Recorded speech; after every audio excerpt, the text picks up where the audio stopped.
नमस्कार दोस्तों, मैं रविंद्र आप सभी का हार्दिक स्वागत करता हूं हमारे इस इंडियन नेवी एमआर के स्पेशल पेड कोर्स में। आज का जो हमारा टॉपिक है वो है परमाणु संरचना यानी एटॉमिक स्ट्रक्चर। दोस्तों, इस टॉपिक को हम इस वीडियो में कंप्लीट जो है कवर करने वाले हैं। जिस प्रकार के लेवल का आपके नेवी एमआर के एग्जाम में टॉपिक पूछा जाता है, उस लेवल का जो है इस टॉपिक को हम कंप्लीट इस वीडियो में कवर कर लेंगे।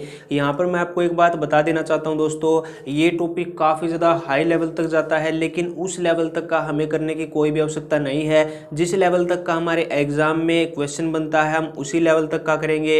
इस वीडियो के लास्ट में मैं आपको कुछ प्रीवियस ईयर के क्वेश्चंस भी करवाने वाला हूं, जो कि आपके नेवी एमआर और अदर कॉम्पिटिटिव एग्जाम्स में पूछे जा चुके हैं। तो वीडियो को आप लास्ट तक देखते रहिएगा। तो सबसे पहले दोस्तों हम बात कर लेते हैं एटम की। आखिरकार एटम होता क्या है? तो दोस्तों, एटम को अगर आप डिफाइन करना चाहते हैं, एटम को हम क्या कहते हैं? परमाणु कहते हैं दोस्तों, परमाणु।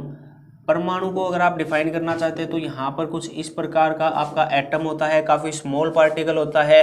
एटम के अंदर दोस्तों एक न्यूक्लियस होती है। ध्यान रखिएगा, एटम के अंदर क्या होती है? न्यूक्लियस होती है। और न्यूक्लियस में होते हैं न्यूट्रॉन्स एंड प्रोटॉन्स।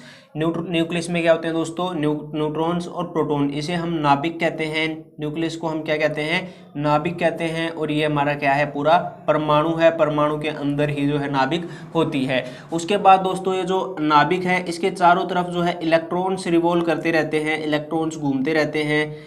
तो ये जो इलेक्ट्रॉन्स है दोस्तों, ये आपके एंटी क्लॉकवाइज डायरेक्शन में रिवॉल्व करते हैं। यहाँ पर ये जो न्यूक्लियस है दोस्तों, इसमें न्यूट्रॉन्स होते हैं। यहाँ पर एन में न्यूट्रॉन्स को डिफाइन कर रहा हूँ और पी से मैं प्रोटॉन्स को डिफाइन कर रहा हूँ। इनको कंबाइंड रूप से अगर आप कहोगे तो इन्हें न्यूक्लियॉन्स कहा जाता है दोस्तों। क्या कहा जाता है? न्यूक्लियॉन्स कहा जाता है। और जो एक एटम होता है दोस्तों, उसमें नंबर ऑफ इलेक्ट्रॉन, एटम के अंदर दोस्तों number of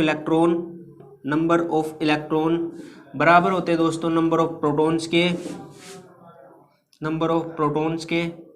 number of electrons equal to number of protons. तो यहाँ पर दोस्तों जो आपका एटम है, आपका जो एटम है वो इलेक्ट्रिकली न्यूट्रल होता है। यानी जो एटम पर नेट चार्ज होता है दोस्तों, कुल चार्ज जो होता है वो आपका एटम पर कितना होता है दोस्तों? 0 होता है। यानी एटम जो है आपका इलेक्ट्रिकली न्यूट्रल होता है, क्योंकि नंबर ऑफ इलेक्ट्रॉन जो होते हैं बराबर होते हैं नंबर ऑफ प्रोटॉन्स के।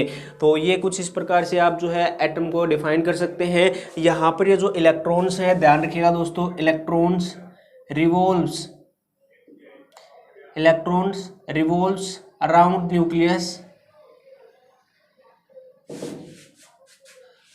nucleus in anti-clockwise direction।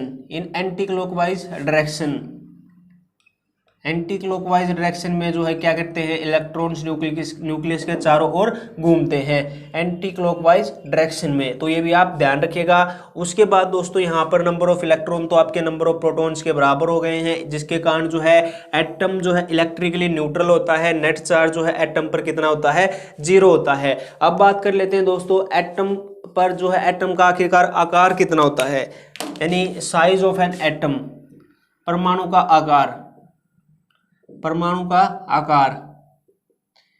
कितना होता है दोस्तों? परमाणु का आकार यानी साइज ऑफ एटम कितना होता है? ये होता है 10⁻⁻10 मीटर। ये कितना होता है दोस्तों? 10⁻⁻10 मीटर। और इसे अप्रोक्सीमेट लिखते हैं दोस्तों 1 एंगस्ट्रॉम। या फिर आप कह सकते हैं कि जो परमाणु का आकार होता है वो 1 एंगस्ट्रॉम होता है। और इसका अप्रोक्सीमेट अगर आप वैल्यू में डिफाइन करें तो 10⁻⁻10 मीटर के जो है इक्विवेलेंट आपका साइज ऑफ एन एटम होता है। अब बात कर लेते हैं दोस्तों न्यूक्लियस की रेडियस के बारे में। यानी जो नाभिक होता है, नाभिक की त्रिज्या यानी रेडियस, ये कितनी होती है दोस्तों? ये होती है 10⁻⁻10 मीटर, ये -15 मीटर। तो ये क्या होती है दोस्तों? नाभिक की जो त्रिज्या होती है, रेडियस होती है, वो कितनी होती है? 10⁻⁻15 मीटर। और इसे हम अप्रोक्सीमेटली लिखते हैं 1 फर्मी। तो ये भी आप ध्यान रखिएगा। 1 फर्मी किसके बराबर होती है दोस्तों? 10⁻⁻15 मीटर के। और 1 एंगस्ट्रॉम 10⁻⁻10 मीटर के इक्विवेलेंट होता है। तो ये पॉइंट आप ध्यान रखिएगा। एक और पॉइंट आता है दोस्तों, नाभिक का घनत्व कितना होता है? यानी जो डेंसिटी होती है आपकी न्यूक्लियस की वो कितनी होती है?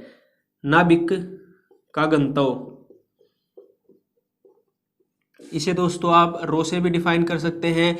डेंसिटी आपसे पूछी है कितनी होती है न्यूक्लियस की, तो ये होती है दोस्तों 10⁻17 किलोग्राम पर मीटर क्यूब। ये क्या होती है दोस्तों, आपकी नाभिक की क्या होती है, ये डेंसिटी होती है, घनत्व होती है। तो ये भी आप ध्यान रखिएगा। अब हम बात कर लेते हैं दोस्तों कि आखिरकार जो एटम होता है दोस्तों, उसके अंदर जो है 3 मौलिक कण होते हैं। मौलिक कण एटम में कितने होते हैं दोस्तों, 3 जो है हम डिटेल में पढ़ेंगे मौलिक कण।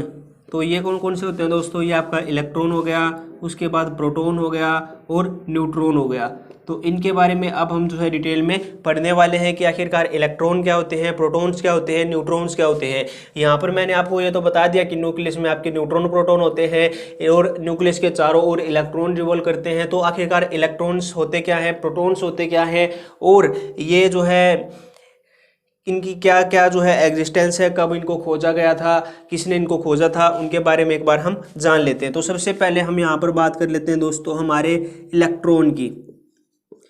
सबसे पहले हम बात कर लेते हैं दोस्तों हमारे इलेक्ट्रॉन की। इलेक्ट्रॉन को दोस्तों आगे मैं ई नेगेटिव लिखूं तो आप समझ जाइएगा कि ये नोटेशन किसकी है, इलेक्ट्रॉन की है। और इलेक्ट्रॉन जो है दोस्तों, इसकी खोज 1897 में, कब दोस्तों इसकी खोज की थी, 1897 में। किसने की थी दोस्तों, जे थॉमसन ने की थी, जे थॉमसन। तो ये भी आप ध्यान रखिएगा दोस्तों, जे थॉमसन ने कब की थी, 1897 में। इलेक्ट्रॉन की खोज की थी 1897 में जे थॉमसन ने। कई बार एग्जाम में डायरेक्ट क्वेश्चन पूछ लिया जाता है, हु डिस्कवर इलेक्ट्रॉन, तो जे थॉमसन ने की थी, कब की थी, 1897 में की थी। दोस्तों यहाँ पर अगर हम बात करें इलेक्ट्रॉन पे कितना जो है चार्ज होता है, तो चार्ज और इलेक्ट्रॉन की अगर हम बात करें, चार्ज ऑन इलेक्ट्रॉन, तो जो चार्ज होता है दोस्तों इलेक्ट्रॉन पर वो होता है आपका -1.602 इंटू 10⁻⁻⁻19 कूलम्ब। तो ये क्या होता है दोस्तों, आपका चार्ज होता है इलेक्ट्रॉन पर। एक इलेक्ट्रॉन पर कितना चार्ज होता है, -1.602 इंटू 10⁻⁻⁻19 कूलम्ब। और ध्यान रखिएगा दोस्तों, इसे अगर आप अप्रोक्सीमेट वैल्यू में कई बार आपसे दे देता है कि 1.6 इंटू 10⁻⁻⁻19 कूलम्ब, तो वो भी जो है करेक्ट हो जाएगा। अब हम बात कर लेते हैं दोस्तों मास ऑफ इलेक्ट्रॉन की, कि इलेक्ट्रॉन पर आखिरकार कितना मास होता है। Mass of electron, mass of electron कितना होता है दोस्तों, ये जो मास ऑफ इलेक्ट्रॉन होता है दोस्तों, ये होता है आपका अप्रोक्सीमेट यहाँ पर दोस्तों एक वैल्यू है इसकी 9.11 इंटू 10⁻⁻31 किलोग्राम। ये क्या होता है आपका मास ऑफ इलेक्ट्रॉन होता है 9.11 इंटू 10⁻⁻31 किलोग्राम। तो ये क्या है दोस्तों, आपका मास ऑफ इलेक्ट्रॉन है। और ध्यान रखिएगा इलेक्ट्रॉन, प्रोटॉन और न्यूट्रॉन में सबसे हल्का जो है इलेक्ट्रॉन को ही माना गया है। तो ये पॉइंट आप ध्यान रखिएगा। अब दोस्तों हम बात कर लेते हैं यहाँ पर प्रोटॉन की, कि आखिरकार प्रोटॉन क्या होता है। तो अब बढ़ते हैं हमारे नेक्स्ट पॉइंट की ओर, प्रोटॉन के बारे में अब जो है हम जान लेते हैं कि आखिरकार प्रोटॉन होते क्या हैं।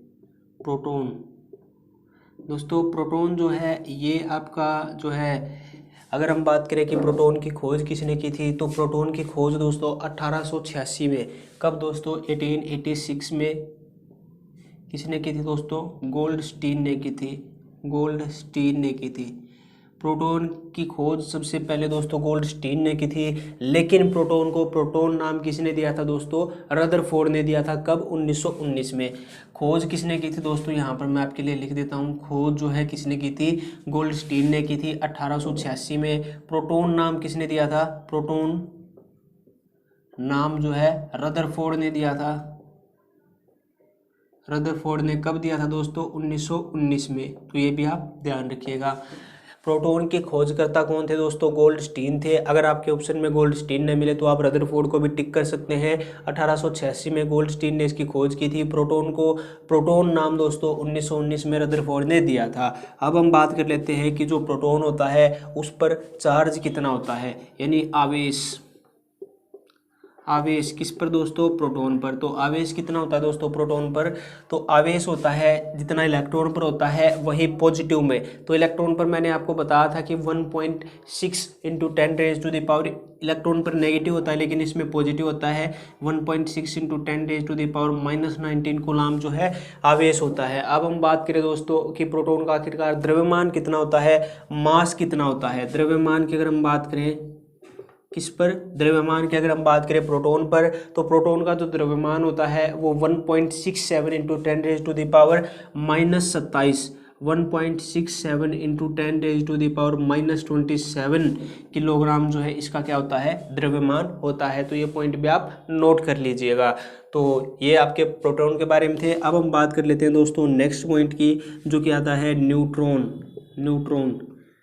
दोस्तों न्यूट्रॉन प्रोटॉन इलेक्ट्रॉन को हिंदी में भी आपके न्यूट्रॉन प्रोटॉन्स इलेक्ट्रॉन्स ही कहते हैं, और मैं पूरा का पूरा बाइलिंगुअल आपका जो है ये चैप्टर लेके चल रहा हूँ।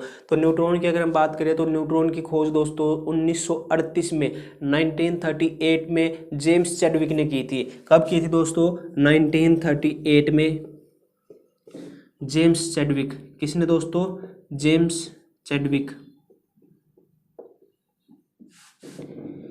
चैडविक ने दोस्तों 1938 में न्यूट्रॉन की खोज की थी। और जो न्यूट्रॉन होता है ये इलेक्ट्रिकली न्यूट्रल होता है, विद्युत उदासीन कण होता है, इलेक्ट्रिकली न्यूट्रल पार्टिकल होता है। तो ये भी आप ध्यान रखिएगा, न्यूट्रॉन पर कोई भी किसी भी प्रकार का चार्ज नहीं होता है। इसका जो द्रव्यमान होता है दोस्तों वो प्रोटॉन के द्रव्यमान के ही बराबर होता है। इसका जो द्रव्यमान होता है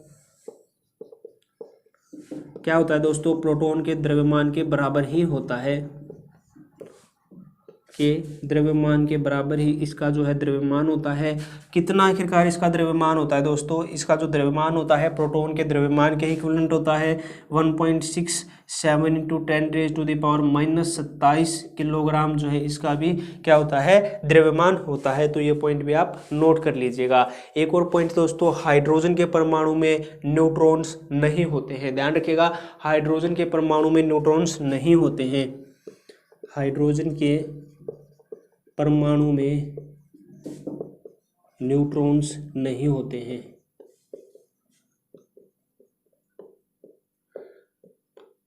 तो ये पॉइंट आप ध्यान रखिएगा। अब हम बात कर लेते हैं दोस्तों हीलियम जो है, हीलियम जो होता है, हीलियम गैस यानी H हीलियम जो होती है दोस्तों का परमाणु सबसे छोटा होता है। हीलियम का जो परमाणु होता है दोस्तों वो सबसे छोटा होता है। यहाँ पर अगर मैं आपको बताऊं तो हीलियम सबसे छोटा जो है एटम होता है, हीलियम परमाणु सबसे छोटा होता है। अब बात करें हीलियम एटम की रेडियस की, तो ये होती है दोस्तों 32 × 10⁻⁻12 मीटर। ध्यान रखिएगा, जो हीलियम एटम की रेडियस होती है वो सबसे छोटा परमाणु होता है, तो रेडियस भी सबसे कम होगी। तो इसकी रेडियस होती है 32 × 10⁻12 मीटर। और सबसे बड़ा जो परमाणु होता है दोस्तों वो सीजियम का होता है, जिसकी रेडियस होती है 225 × 10⁻12 मीटर। सबसे बड़ा रेडियस किसका होता है दोस्तों, सीजियम का। सबसे बड़ा जो परमाणु होती है सब सीजियम का परमाणु सबसे बड़ा होता है, सबसे बड़ा होता है। और इसकी रेडियस की अगर हम बात करें तो इसकी रेडियस होती है 225 × 10⁻12 मीटर। तो ये क्या होती है आपकी सीजियम की रेडियस। अगर हम बात करें दोस्तों आधुनिक परमाणु सिद्धांत के जन्मदाता की, तो वो किसे कहा जाता है दोस्तों, जॉन डाल्टन को। तो यहाँ पर ध्यान रखिएगा, एक और पॉइंट मैं लिख देता हूँ, जॉन डाल्टन। आप जो है नोटबुक में नोट कर सकते हैं, जॉन डाल्टन को आधुनिक परमाणु सिद्धांत का जन्मदाता कहा जाता है। आधुनिक,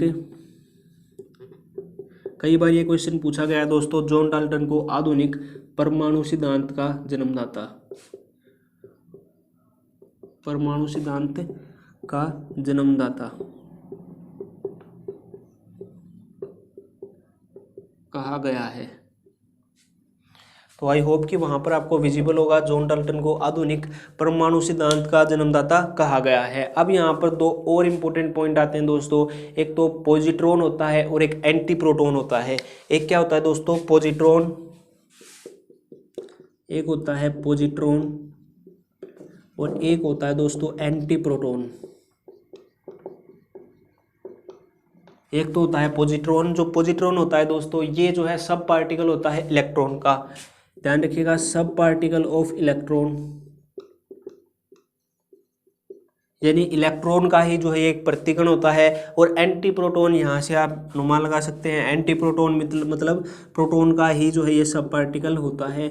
ये आपका पॉजिट्रॉन इलेक्ट्रॉन का सब पार्टिकल होता है और एंटी प्रोटॉन आपका प्रोटॉन का सब पार्टिकल होता है। जो पॉजिट्रॉन है इसकी खोज 1932 में की थी। कब की थी? 1932 में आपके पॉजिट्रॉन की खोज की थी। और जो आपका एंटी प्रोटॉन है दोस्तों इसकी खोज 1955 में की गई थी, 1955 में। यहाँ पर दोस्तों जो आपका पॉजिट्रॉन होता है ये आपका जो है पॉजिटिवली चार्ज होता है, ध्यान रखिएगा। पॉजिट्रॉन क्या होता है? पॉजिटिवली चार्ज होता है। क्या होता है? जो आपका पॉजिट्रॉन है दोस्तों ये आपका पॉजिटिवली चार्ज होता है, द्रव्यमान इलेक्ट्रॉन के द्रव्यमान के ही जो है बराबर होता है, 9.11 × 10⁻³ किलोग्राम। और यहाँ पर दोस्तों अगर हम बात करें ई पॉजिटिव से जो है आपके पॉजिट्रॉन को रिप्रेजेंट किया जाता है ई पॉजिटिव। एंटी प्रोटॉन जो होता है प्रोटॉन का जो है प्रतिकण होता है, 1955 में इसकी खोज की गई थी। और जो आपका प्रोटॉन होता है दोस्तों द्रव्यमान प्रोटॉन के द्रव्यमान के ही इक्विवेलेंट जो है एंटी प्रोटॉन का द्रव्यमान होता है। तो अब बात कर लेते हैं दोस्तों हम जो है प्रोटॉन और इलेक्ट्रॉन और न्यूट्रॉन में से सबसे जो हल्का होता है दोस्तों वो कौन सा होता है? मैंने आपको बताया था कि इलेक्ट्रॉन जो है सबसे हल्का होता है। अगर हम कंपेयर करें इसे प्रोटॉन और न्यूट्रॉन के मास से तो न के बराबर जो है इलेक्ट्रॉन का मास होता है as compare to proton and neutrons. तो ये पॉइंट आप ध्यान रखिएगा। एक ट्रिक मैं आपको बता देता हूँ दोस्तों जिससे आपको याद हो जाएगा कि प्रोटॉन की खोज किसने की थी, इलेक्ट्रॉन की खोज किसने की थी और न्यूट्रॉन की खोज किसने की थी। तो एक छोटी सी ट्रिक है दोस्तों, ध्यान रखिएगा। कई बार जो है डायरेक्ट अगर आपको याद न रहे तो इस ट्रिक के माध्यम से आप याद रख सकते हैं। ईंट पर नाच दोस्तों, ईंट पर नाच, ई से यहाँ पर मतलब होता है इलेक्ट्रॉन का। इलेक्ट्रॉन की खोज किसने की थी दोस्तों? थॉमसन ने की थी। किसने की थी? थॉमसन ने की थी। प्रोटॉन की खोज के बारे में अगर हम बात करें तो यहाँ पर रदरफोर्ड और गोल्डस्टीन थे, रदरफोर्ड और गोल्डस्टीन। अगर हम बात करें न की, यानी न से बनता है न्यूट्रॉन, न्यूट्रॉन की खोज किसने की थी दोस्तों? जेम्स चैडविक ने की थी। से चैडविक आप याद रख सकते हैं। ईंट पर नाच यानी इलेक्ट्रॉन थॉमसन, प्रोटॉन रदरफोर्ड और गोल्डस्टीन। उसके बाद न्यूट्रॉन क्या था दोस्तों? न्यूट्रॉन था आपका जेम्स चैडविक। तो इस प्रकार आप याद रख सकते हैं। एक और पॉइंट दोस्तों, जो आपका प्रोटॉन होता है उन्हें हम जो है कैनाल रेज कहते हैं। जो आपका प्रोटॉन होता है, प्रोटॉन को हम क्या कहते हैं? Canal raise. और जो हमारा इलेक्ट्रॉन होता है दोस्तों इसे हम क्या कहते हैं? Cathode rays. तो ये भी आप ध्यान रखिएगा, प्रोटॉन को हम जो है कैनाल रेज कहते हैं और जो हमारा इलेक्ट्रॉन होता है उसे हम क्या कहते हैं? कैथोड रेज भी कहते हैं। तो ये पॉइंट आप ध्यान रखिएगा। अब हम बात कर लेते हैं दोस्तों वेरियस मॉडल्स की इलेक्ट्रॉन के एग्जिस्टेंस पर। कई मॉडल्स आए थे दोस्तों, जैसे नील बोर ने एक मॉडल दिया था, गोल्डस्टीन ने दिया था, रदरफोर्ड ने भी एक मॉडल दिया था दोस्तों, अल्फा स्कैटरिंग मॉडल। इनके बारे में हम एक बार डिटेल में डिस्कस कर लेते हैं।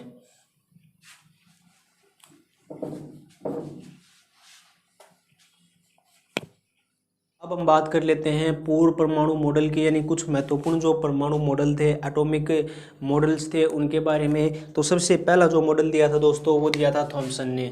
किसने दिया था दोस्तों? थॉमसन ने।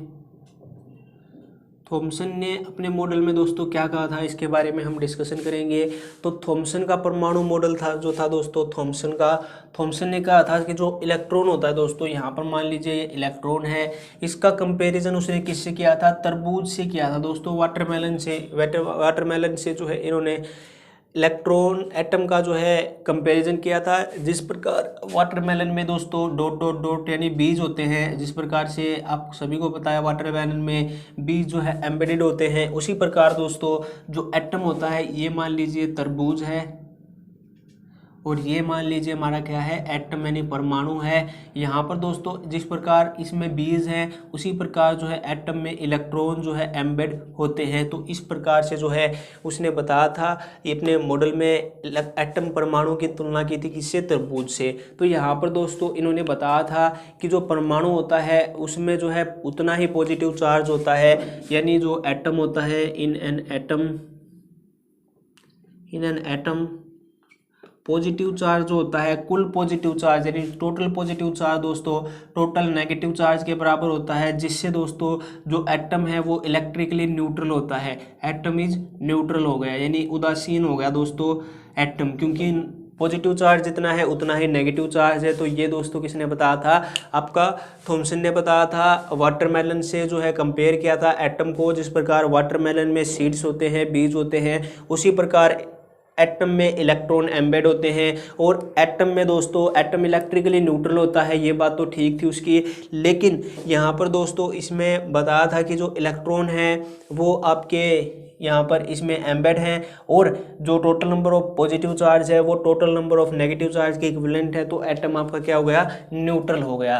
तो ये दोस्तों आपका थॉमसन ने बताया था। उसके बाद नेक्स्ट लेते हैं रदरफोर्ड के परमाणु मॉडल की, रदरफोर्ड एटॉमिक मॉडल के बारे में। तो रदरफोर्ड ने दोस्तों 1911 में, कब दोस्तों 1911 में, यहाँ पर जो है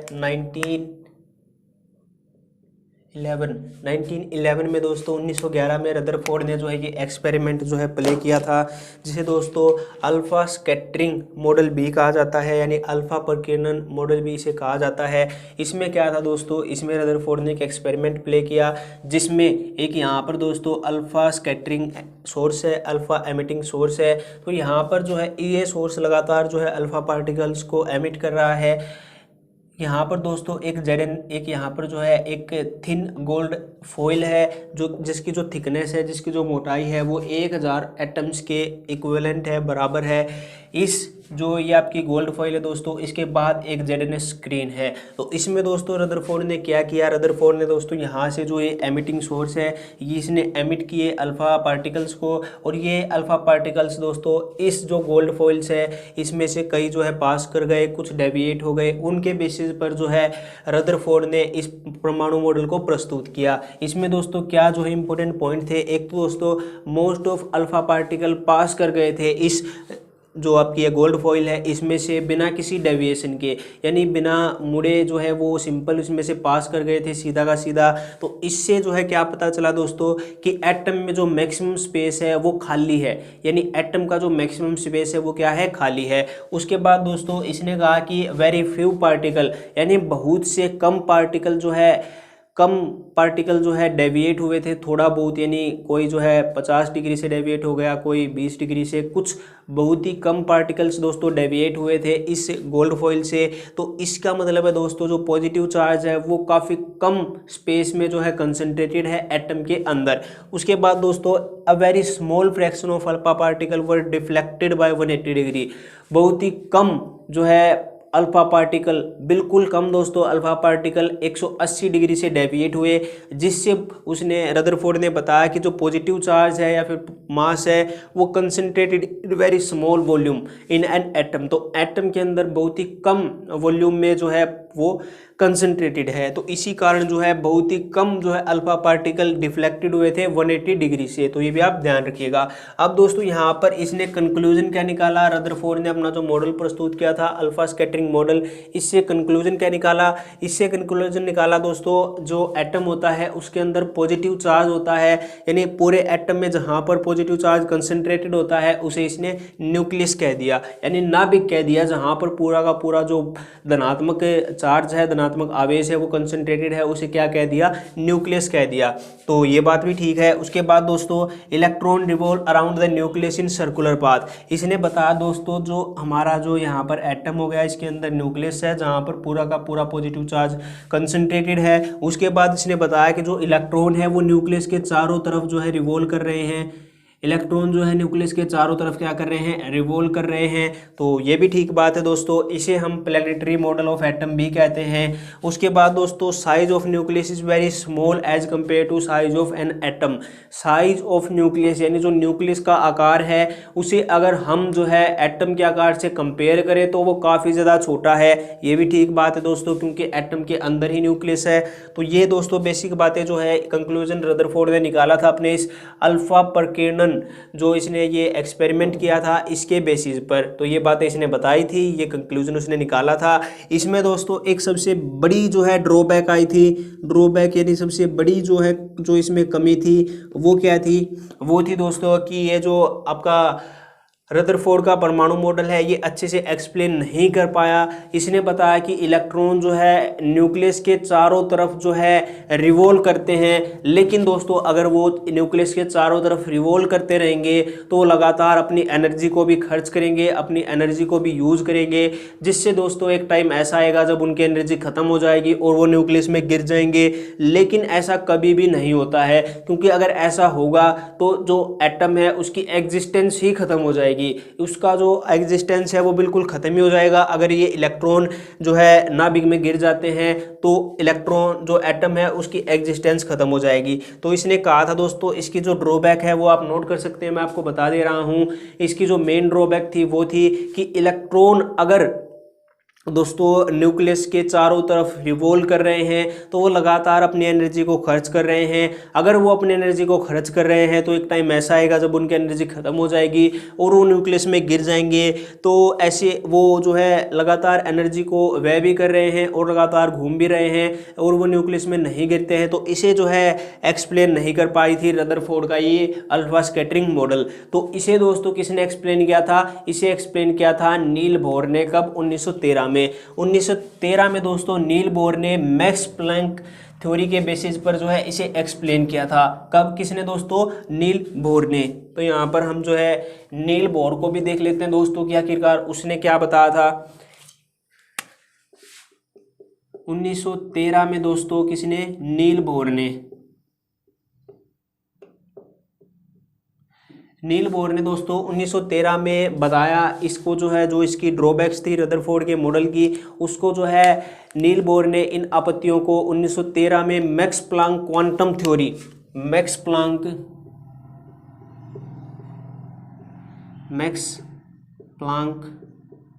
क्वांटम थ्योरी यानी सिद्धांत, मैक्स प्लैंक क्वांटम थ्योरी के बेसिस पर दोस्तों किसने? बोर ने जो है 1913 में इस सिद्धांत का उपयोग करते हुए जो आपकी ड्रॉबैक्स थी रदरफोर्ड के मॉडल की उसको दूर किया। इसने बताया दोस्तों प्लैंक थ्योरी के अकॉर्डिंग अगर कोई पार्टिकल एक्सेलरेट करता है या फिर मूव करता है तो वो अपनी ऊर्जा का व्यय करेगा, डेफिनेटली जो है अपनी ऊर्जा को वो खर्च करेगा।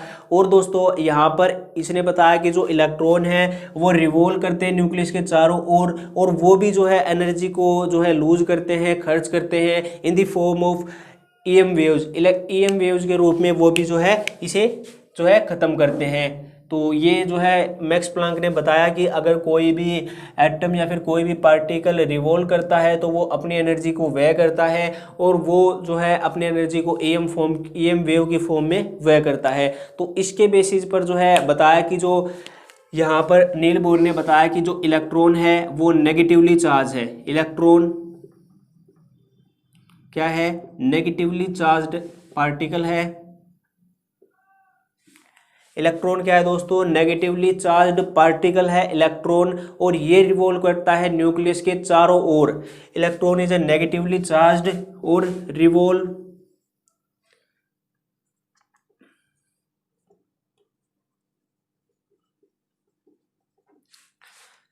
अराउंड द न्यूक्लियस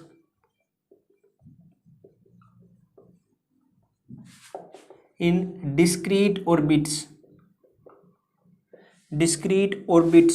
यानी दोस्तों इसने यहाँ पर बता दिया कि ये बात सही है कि जो इलेक्ट्रॉन है वो न्यूक्लियस के चारों तरफ घूमता है, लेकिन नील बोर ने बताया कि जो इलेक्ट्रॉन है वो न्यूक्लियस के चारों ओर तो घूमता है लेकिन अलग अलग ऑर्बिट्स में, अलग अलग कक्षों में जो है वो घूमता है, जिससे दोस्तों इन कक्षों में घूमते हुए वो अपनी एनर्जी का व्यय नहीं करता है। तो ये जो है इस पॉइंट को जो है नील बोर ने क्लियर कर दिया था 1913 में with the help of Max Planck quantum सिद्धांत। तो ये भी आप ध्यान रखिएगा। तो ये बेसिक था दोस्तों। यहाँ पर जो है ये न्यूक्लियस है, ये आपका एटम हो गया पूरा, ये आपकी न्यूक्लियस हो गई, ये आपका एटम हो गया। यहाँ पर दोस्तों जो इलेक्ट्रॉन है वो रिवॉल्व करते हैं, लेकिन यहाँ पर जो है डिफरेंट सेल्स बना दिए, डिफरेंट ऑर्बिट्स बना दिए, डिफरेंट कक्ष जो है इसमें जो है इलेक्ट्रॉन रिवॉल्व करते हैं। इसमें इलेक्ट्रॉन रिवॉल्व करते हुए अपनी एनर्जी का व्यय नहीं करते हैं और जो इलेक्ट्रॉन है वो नेगेटिवली चार्ज्ड है। तो इस प्रकार जो है उसने इसको दूर किया था रदरफोर्ड की ड्रॉबैक को with the help of Max Planck quantum सिद्धांत। तो ये दोस्तों जो है आपके कुछ परमाणु मॉडल्स थे। अब बात कर लेते हैं दोस्तों हमारे कुछ इंपॉर्टेंट पॉइंट्स के बारे में, जिसमें परमाणु के जो है वेरियस कैरेक्टरिस्टिक्स होती है। फॉर एग्जांपल के लिए आपका एटॉमिक नंबर क्या होता है, मास नंबर क्या होता है, आइसोबार्स क्या होते हैं, आइसोटोप्स क्या होते हैं, एक बार इन्हें भी हम जो है डिस्कस कर लेते हैं। तो अब हम बात कर लेते हैं कैरेक्टरिस्टिक्स ऑफ एन एटम की, एटम के बारे में कुछ इंपॉर्टेंट टर्म्स की जो कि आपको पता होनी चाहिए। तो सबसे पहले आती है दोस्तों एटॉमिक नंबर। एटॉमिक नंबर क्या होता है? एटॉमिक नंबर जो होता है दोस्तों, इसे हम जेड से रिप्रेजेंट करते हैं। एटॉमिक नंबर को दोस्तों परमाणु संख्या कहते हैं, परमाणु संख्या। इसे जेड से हम जो है आगे रिप्रेजेंट करेंगे। जहाँ पर मैं जेड लिखूँ तो आप समझ जाइएगा कि मैं परमाणु संख्या को बताना चाह रहा हूँ। परमाणु संख्या क्या होती है दोस्तों?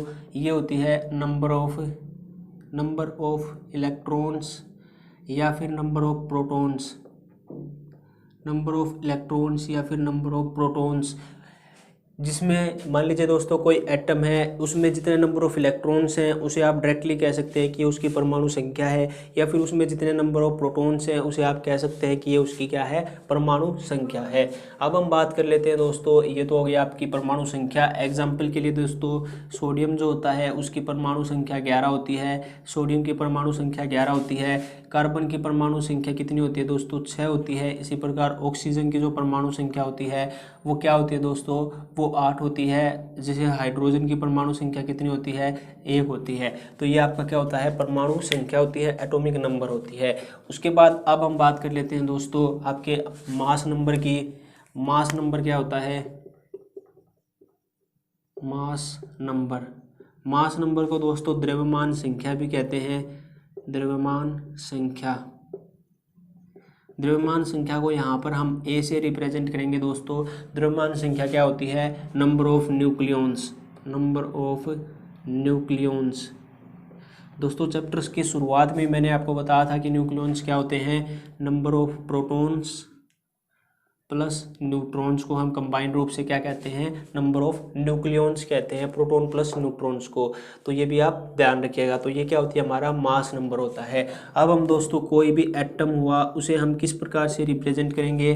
तो उसे दोस्तों हम रिप्रेजेंट करेंगे ZXA से। ये हमारे पास X हो गया, यहाँ पर Z जो कि हमारा परमाणु संख्या है, और A जो कि हमारा क्या है? मास नंबर है, परमाणु द्रव्यमान है A। तो इस प्रकार से हम जो है उसे रिप्रेजेंट करेंगे। तो कोई भी एटम है दोस्तों उसे आप इस प्रकार से रिप्रेजेंट कर सकते हैं। अब यहाँ पर बात कर लेते हैं दोस्तों हम जो है एक इम्पोर्टेंट पॉइंट के बारे में, जो कि आता है दोस्तों कब इलेक्ट्रॉन पर कब एटम पर पॉजिटिव चार्ज होगा, कब नेगेटिव चार्ज होगा। तो यहाँ पर सिंपल सा फंडा है दोस्तों, आप सभी को पता है इलेक्ट्रॉन पर नेगेटिव चार्ज, प्रोटॉन प्लस पर जो है पॉजिटिव चार्ज होता है। जब दोस्तों इलेक्ट्रॉन्स की संख्या ज़्यादा हो, यानी जब इलेक्ट्रॉन की संख्या प्रोटॉन की संख्या में अधिक हो, यानी इलेक्ट्रॉन्स आपके ज़्यादा हों एज कम्पेयर टू प्रोटॉन, तो कैसा चार्ज आएगा दोस्तों? नेगेटिव चार्ज आएगा। अगर दोस्तों प्रोटॉन ज़्यादा हों एज कम्पेयर टू इलेक्ट्रॉन, तो कैसा चार्ज आएगा? पॉजिटिव चार्ज आएगा। इसे दोस्तों ऋणात्मक चार्ज कहते हैं और इसे धनात्मक चार्ज कहते हैं, आवेश कहते हैं। तो ये आप ध्यान रखिएगा।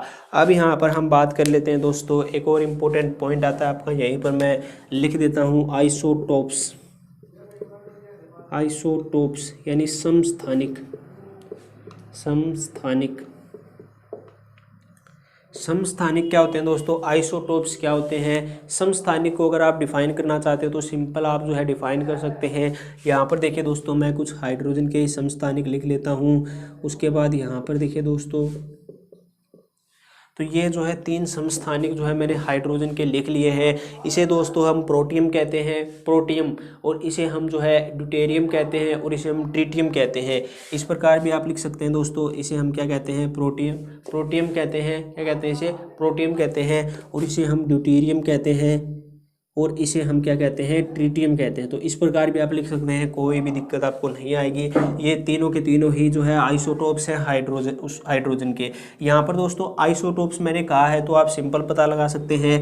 ये आप जो है कुछ इस प्रकार भी आप इसे लिख सकते हैं। मैंने आपको बताया था कि आप जो है X यहाँ पर जेड कितना है, एक है। तो यहाँ पर इसे भी आप लिख सकते हैं और इसे भी आप जो है यहाँ पर लिख सकते हैं। यहाँ पर जेड की जो मान है दोस्तों, जेड देखिए यहाँ पर सेम है। यहाँ पर क्या लिख सकता हूँ मैं, जेड क्या है, सेम है, समान है तीनों ही आइसोटोप्स में।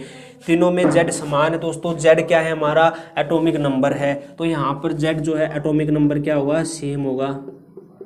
एटॉमिक नंबर क्या है दोस्तों, यहाँ पर सेम है, एक है। और यहाँ पर मास नंबर जो है, द्रव्यमान संख्या जो है, यहाँ पर जो ए है जो कि हमारा क्या है, मास नंबर है, वो क्या है दोस्तों, डिफरेंट है, अलग अलग है।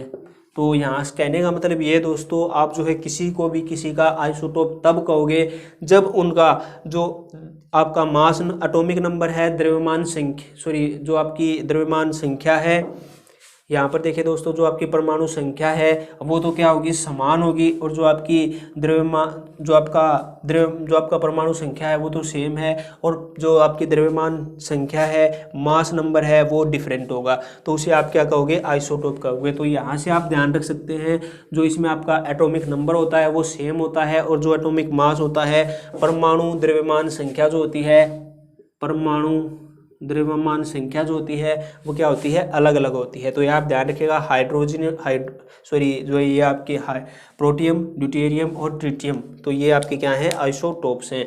अब यहाँ पर हम बात कर लेते हैं दोस्तों आइसोबार्स की। तो यहीं पर मैं लिख देता हूँ दोस्तों आइसोबार, ताकि आपको यहीं से जो है समझ में आ जाए। आइसोबार्स आखिरकार क्या होते हैं दोस्तों। आइसोबार को अगर आप डिफाइन करना चाहते हैं तो इसे समभारी कहते हैं। आइसोबार्स क्या होते हैं, समभारी।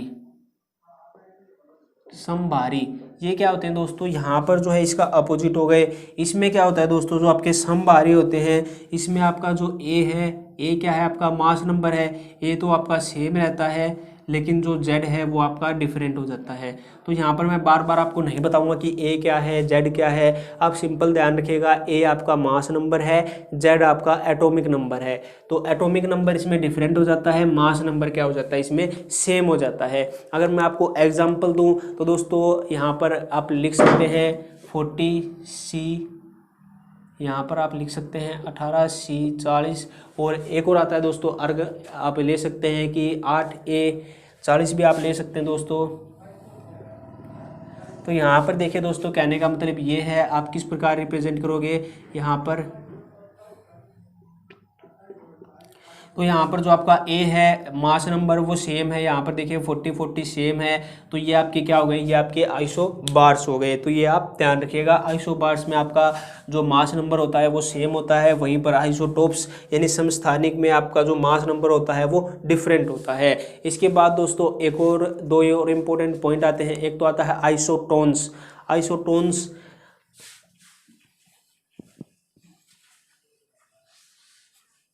दो और इम्पोर्टेंट रह गए हमारे पास। एक रहता है आइसोटोन्स जिसे सम न्यूट्रॉनिक कहते हैं, सम न्यूट्रॉनिक। और एक और रहता है दोस्तों हमारे पास आइसोडाइफर्स। आइसोडाइफर्स जो होते हैं दोस्तों, उन्हें हम आइसोडाइफर्स हिंदी में और इंग्लिश में भी आइसोडाइफर्स ही कहते हैं, आइसोडाइफर्स जो होते हैं दोस्तों। और आइसोटोन्स क्या होते हैं, तो यहाँ पर मैं आपको बता दूँ, इसमें जो आपका जेड होता है, जेड मैंने आपको क्या बताया था कि यहाँ पर जो आपका ए हो गया, यानी जो आपका मास नंबर है, और जो जेड है जो कि आपका एटॉमिक नंबर है, जेड का है दोस्तों आपका एटॉमिक नंबर है, ये आप ध्यान रखिएगा। और जो आपका ए है वो मास नंबर है, ये दोनों ही डिफरेंट होते हैं, बोथ आर डिफरेंट, दोनों ही इसमें अलग अलग होते हैं, बोथ आर डिफरेंट। तो यहाँ पर दोस्तों इसमें सम न्यूट्रॉनिक आप समझ सकते हैं, सम न्यूट्रॉनिक यानी नंबर ऑफ न्यूट्रॉन्स इसमें क्या होते हैं, सेम होते हैं। यानी इसमें न तो मास नंबर सेम होता है, न एटॉमिक नंबर सेम होता है, इसमें नंबर ऑफ न्यूट्रॉन्स सेम होते हैं। एग्जाम्पल के लिए अगर मैं आपको दूं तो दोस्तों यहाँ पर सोडियम जो होता है 11-23, और यहाँ पर मैग्नीशियम ले लीजिए आप 12-24।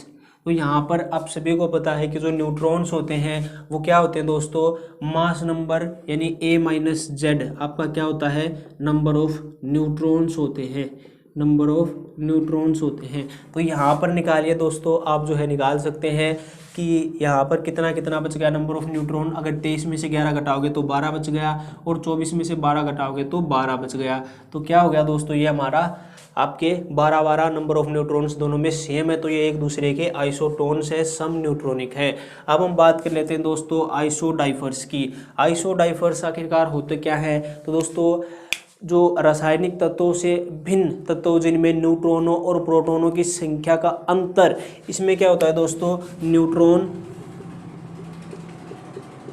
न्यूट्रॉनों व प्रोटॉनों की संख्या का अंतर समान होता है, की संख्या का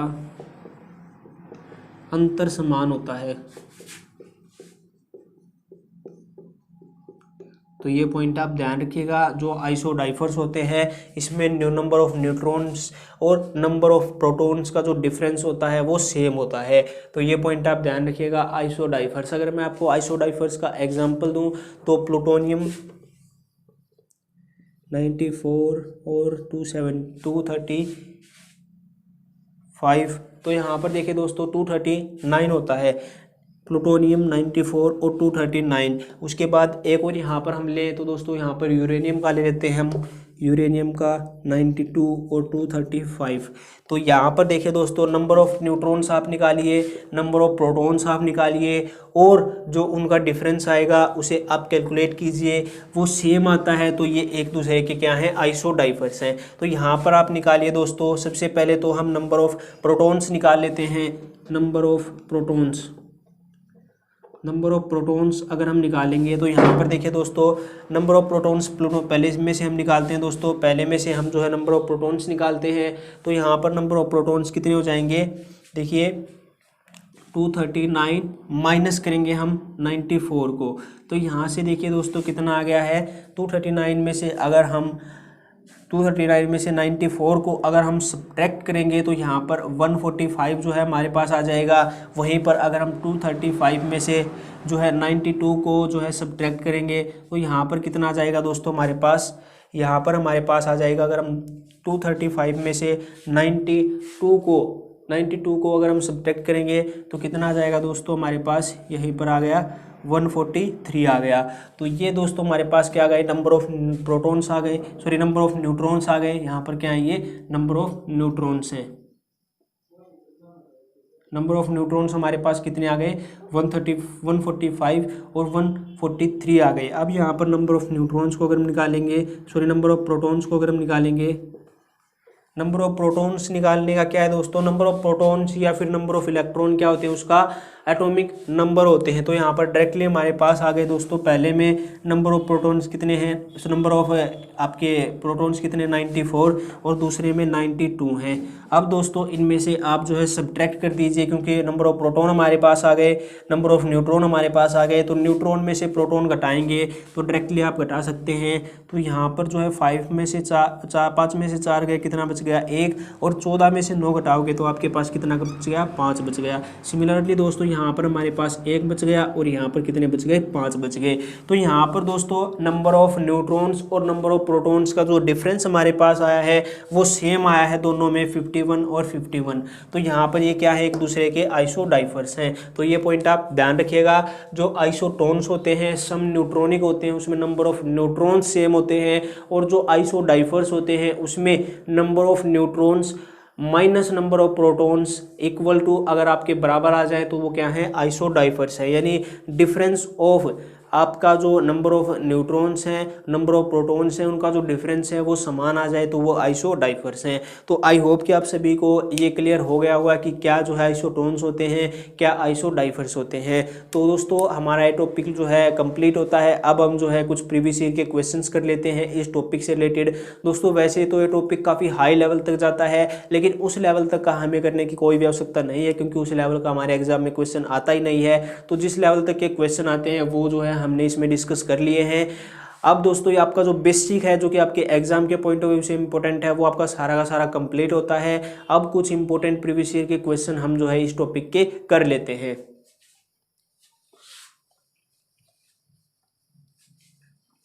पहला क्वेश्चन आपसे पूछा है कि इलेक्ट्रॉन की खोज कब हुई थी।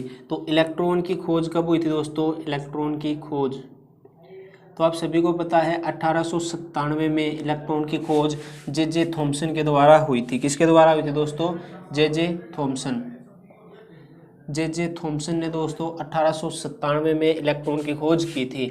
नेक्स्ट क्वेश्चन में आपसे पूछा है दोस्तों, कैथोड रेज किसे कहा जाता है। कैथोड रेज, कैथोड रेज किसे कहा जाता है दोस्तों। तो मैंने आपको बताया था कि इलेक्ट्रॉन्स को कैथोड रेज कहा जाता है, और जो हमारे पास इलेक्ट्रॉन होते हैं उन्हें हम कैथोड रेज, और प्रोटॉन्स को हम कैनाल रेज कहते हैं, और जो प्रोटॉन्स होते हैं दोस्तों उन्हें हम क्या कहते हैं, कैनाल रेज कहते हैं। तो ये भी आप ध्यान रखिएगा। नेक्स्ट क्वेश्चन में आपसे पूछा है दोस्तों कि जो हमारे पास चार्ज ऑन इलेक्ट्रॉन कितना होता है। चार्ज ऑन इलेक्ट्रॉन यानी इलेक्ट्रॉन पर आवेश कितना होता है। चार्ज ऑन इलेक्ट्रॉन, इलेक्ट्रॉन पर आवेश कितना होता है।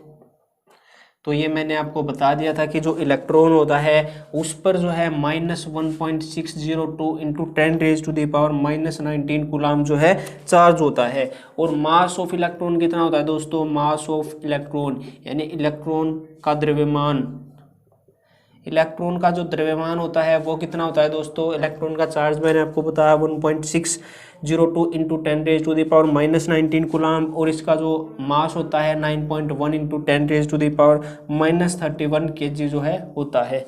नेक्स्ट क्वेश्चन की अगर हम बात करें तो नेक्स्ट क्वेश्चन में आपसे पूछा है दोस्तों, फिफ्थ क्वेश्चन हमारे पास आता है, किस परमाणु में न्यूट्रॉन नहीं होते हैं। किस परमाणु में न्यूट्रॉन्स नहीं होते हैं। तो ये मैंने आपको बताया था कि हाइड्रोजन में जो है परमाणु में न्यूट्रॉन्स नहीं होते हैं, या फिर इसे हम क्या कहते हैं, प्रोटियम भी कहते हैं। प्रोटियम, मैंने आपको तीनों जो है आइसोटोप्स बताए थे, प्रोटियम, ड्यूटेरियम और ट्रिटियम हाइड्रोजन के। नेक्स्ट क्वेश्चन में आपसे पूछा है दोस्तों, सबसे छोटा परमाणु किसका होता है। सबसे छोटा परमाणु, तो सबसे बड़ा तो आप सभी को पता है सीजियम का होता है, जिसकी रेडियस अप्रोक्सीमेट 225 गुणा 10⁻12 मीटर होती है। और सबसे छोटा हीलियम का होता है, जिसकी जो रेडियस है दोस्तों, हीलियम की रेडियस आप सभी को मैंने बताई थी। आप मुझे कमेंट सेक्शन में बता सकते हैं कि जो हीलियम होता है उसकी रेडियस कितनी होती है। तो हीलियम की रेडियस कितनी होती है दोस्तों, हीलियम की रेडियस होती है 32 गुणा 10⁻12 मीटर। ये क्या होती है दोस्तों, ये हीलियम की रेडियस होती है। नेक्स्ट क्वेश्चन में आपसे पूछा है दोस्तों, नेक्स्ट क्वेश्चन में पूछा है कि पॉजिट्रॉन की खोज कब हुई थी और किसने की थी। पॉजिट्रॉन की खोज, पॉजिट्रॉन की खोज, तो यहाँ पर मैंने आपको बताया था कि जो पॉजिट्रॉन है उसकी खोज 1932 में हुई थी। कब हुई थी, 1932 में। और किसने की थी दोस्तों, एंडरसन ने की थी। एंडरसन ने 1932 में पॉजिट्रॉन की खोज की थी। पॉजिट्रॉन जो है सब पार्टिकल होता है किसका, इलेक्ट्रॉन का। तो ये भी आप ध्यान रखिएगा।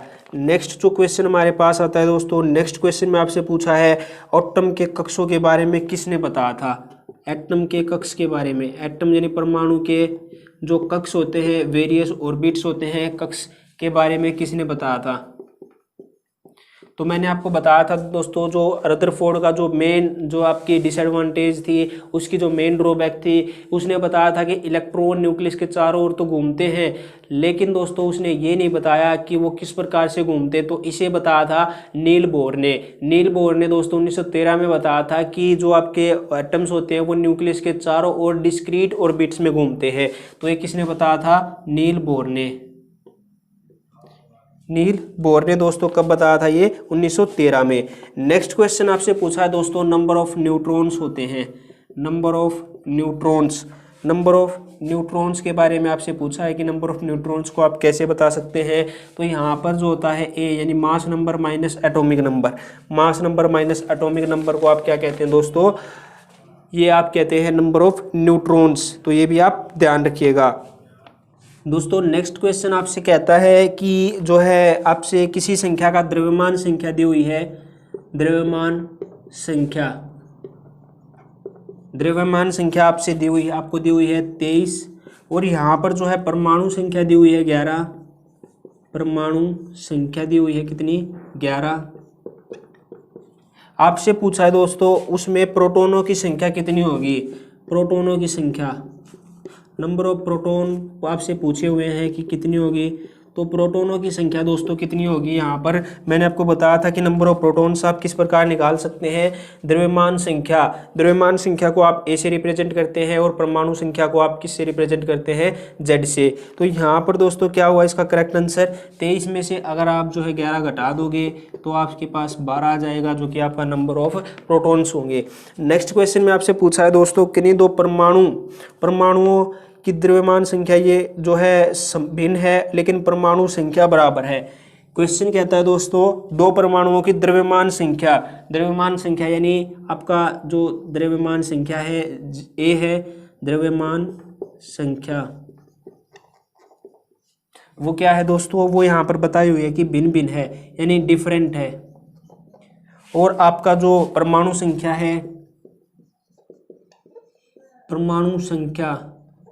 वो क्या है, समान है यानी सेम है, समान है।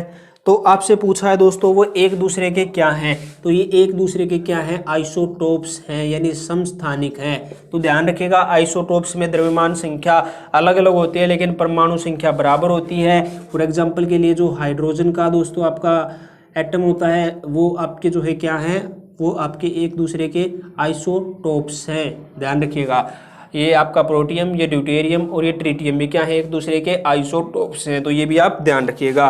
तो ये दोस्तों आपके कुछ क्वेश्चन थे जो कि प्रीवियस ईयर में पूछे गए थे। अब एक जो है पॉइंट दोस्तों हमारा रह गया था जो कि है फोटो इलेक्ट्रिक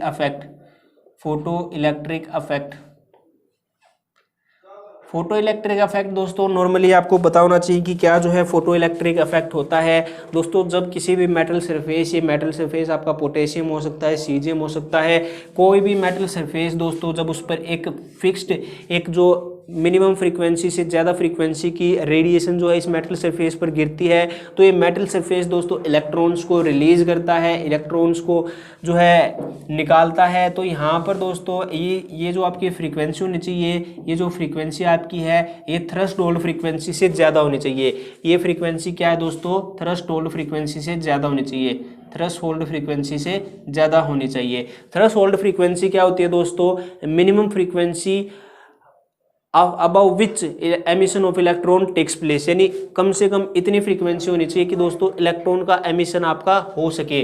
तो ये जैसे ही दोस्तों थ्रेशोल्ड फ्रीक्वेंसी के बराबर या फिर थ्रेशोल्ड फ्रीक्वेंसी से ज़्यादा फ्रीक्वेंसी की कोई रेडिएशन मेटल सरफेस पे गिरती है तो वो जो है इलेक्ट्रॉन्स को एमिट करती है। तो इसी इफेक्ट को हम क्या कहते हैं दोस्तों, फोटो इलेक्ट्रिक इफेक्ट कहते हैं। तो ये पॉइंट आप ध्यान रखिएगा। तो ये क्या होती है दोस्तों, फोटो इलेक्ट्रिक इफेक्ट होती है। और अगर आपसे पूछा जाए थ्रेशोल्ड फ्रीक्वेंसी क्या होती है, म्यू नॉट इसे कहते हैं दोस्तों। जो थ्रेशोल्ड फ्रीक्वेंसी होती है, minimum frequency above which emission of electron takes place, तो ये आपकी होती है थ्रेशोल्ड फ्रीक्वेंसी। तो फोटो इलेक्ट्रिक इफेक्ट दोस्तों मैंने आपको बता दिया है, बाकी सिंपल आपको पता होना चाहिए। कोई भी अगर आपसे पूछे कि फोटो इलेक्ट्रिक इफेक्ट क्या होता है तो आप बता सके। तो ये आपके एग्जाम में नहीं पूछा गया है दोस्तों इससे क्वेश्चन अभी तक, लेकिन आपके इस टॉपिक में था तो मैंने आपको बता दिया है। तो ये टॉपिक दोस्तों आपका कंप्लीट होता है। आई होप कि आप सभी को ये टॉपिक पसंद आया होगा। अगर आपको ये टॉपिक अच्छा लगा हो तो इस कोर्स को शेयर कीजिएगा अपने दोस्तों के साथ, और दोस्तों साथ के साथ नोट्स बनाते चलिएगा ताकि एग्जाम के टाइम पर आप रिविजन कर पाए। और दोस्तों मैंने आपको जो है पूरा का पूरा बेसिक जो है इस टॉपिक का करवा दिया है। अगर आपको जो है इस टॉपिक से रिलेटेड कोई भी क्वेश्चन मिले तो आप उन्हें नोट डाउन कर लीजिएगा, क्योंकि क्वेश्चंस भी काफ़ी ज़्यादा इंपॉर्टेंट होते हैं। बेसिक्स तो आपसे पूछ लिया, कई बार जो है स्टैटिक क्वेश्चन पूछ लेता है दोस्तों, कई बार कंसेप्चुअल क्वेश्चन पूछ लेता है। कंसेप्चुअल क्वेश्चन तो आप इस टॉपिक से बिल्कुल आसानी से कर सकते हैं क्योंकि बेसिक मैंने आपको सारा बता दिया है। लेकिन कई जो है स्टैटिक क्वेश्चन होते हैं वो भी आप ध्यान रखिएगा। जैसे कई बार आपसे एटॉमिक नंबर पूछ लेता है किसी भी आपका एटम का, तो वो आपको याद होने चाहिए। आपको थोड़ी बहुत जो है इलेक्ट्रॉनिक कॉन्फ़िगरेशंस का पता होना चाहिए। आपको सिंपल जो है कई इलेक्ट्रॉन्स, कई एटम्स की जो है वैलेंसी का पता होना चाहिए। तो ये भी आपको जो है मैं मिसलेनियस में करा दूंगा। इनके मैं आपको पीडीएफ्स भी प्रोवाइड करूंगा। जो टॉपिक हम कर लेते हैं उससे रिलेटेड जो क्वेश्चन बनते हैं या फिर जो हमने टॉपिक में नहीं किया है, एक दो पॉइंट रह जाता है, वो मैं आपको पीडीएफ्स में प्रोवाइड कर दूंगा। तो दोस्तों मिलते हैं आपसे नेक्स्ट वीडियो में। Till then have a nice day. जय हिंद, जय भारत।